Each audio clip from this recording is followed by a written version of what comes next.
मंदिर प्रतिष्ठा होची नुआ करी हमर जो भगवान प्रतिष्ठा होची तार लगिना आज यही नुआ गाँव में मुझे अवस्थित अच्छी जेहेतु मत सौभाग्य मिलला दर्शन करने एवं आज विभिन्न पंचायत रे यहीपरिकी आमर मंदिरटा जेटी कुंद्रा गुड़ा बोलतु किंबा अन्य दुई चार्टा आमर बरीगुआ ब्लॉक रे प्रतिष्ठा चलती यही अवसर में मते सब मंदिर में जाइकिना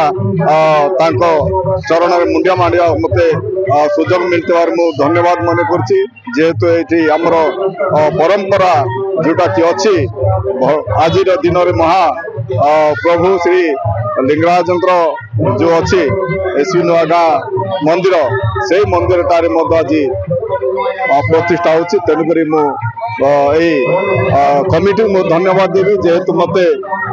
आमंत्रित कर दर्शन करने तेणुक अशेष धन्यवाद दूसरी पूजा कमिटी को देखु आगामी दिन में ये मोहन माझी सरकार आम ओडिशार यशस्वी मोर्चार माझी सरकार जो अच्छी प्रथम करी आमर देवालय मानकर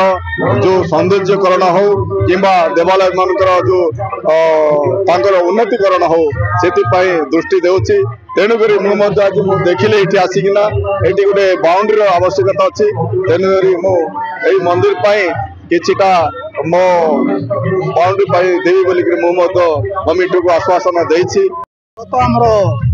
नीलकंठ मंदिर 25 वर्ष पूर्ति अवसर में आमर गत एमएलए पद्मन आसी 5 लाख टका देवी प्रतिश्रुति देते से अनुसार 5 लाख टका देले से पैसा आम 5टा मंदिर तैयार कलु गणे नारायण रुद्रे अंबिके भास्कर यही 5टा मंदिर प्रतिष्ठा आमर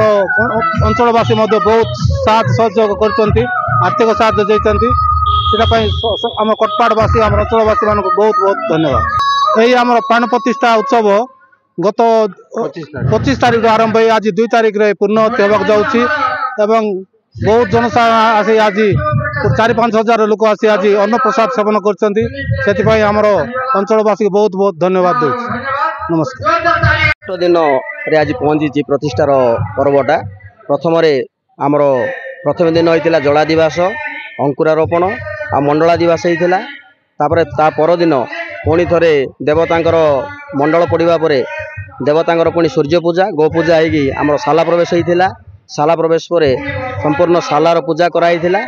शाला पूजा करी आमर सूत्र वेष्टन धारादान देगी से दिन वैष्णवागिनी संस्कार तापर होम होता जी आवाहित देवता समस्त को होम कराई ये प्रथम दिन कार्यक्रम सरी द्वितीय दिन आम तृतीय दिन आसाला रत्नमुद जोटा कि पंचदेवतांकर रत्नमुद कार्यक्रम अनुष्ठित होता रत्नमुद बहु आडंबर सहित पालन कराई ता परदिन देवतांकर महास्नान करिकिना देवता को आम स्नान मंडप को नहीं धानिया दिवस होता धानिया दिवस आम स्नान मंडप को नहीं स्नान मंडप पुणी थे देवता को महास्नान कराई बहु आडंबर में महास्नान कराला महास्नान पर देवता को पुणी थे शयन मंडप को अणाला शयन मंडप गोटे दिन देवता रहिले काली रात्र देवतांकर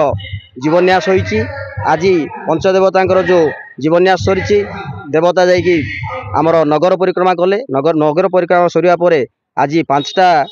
5 मिनिट समय 6:48 भितर देवतांकर प्रवेश होबो प्रथम ध्वजा एवं त्रिशूल यह सब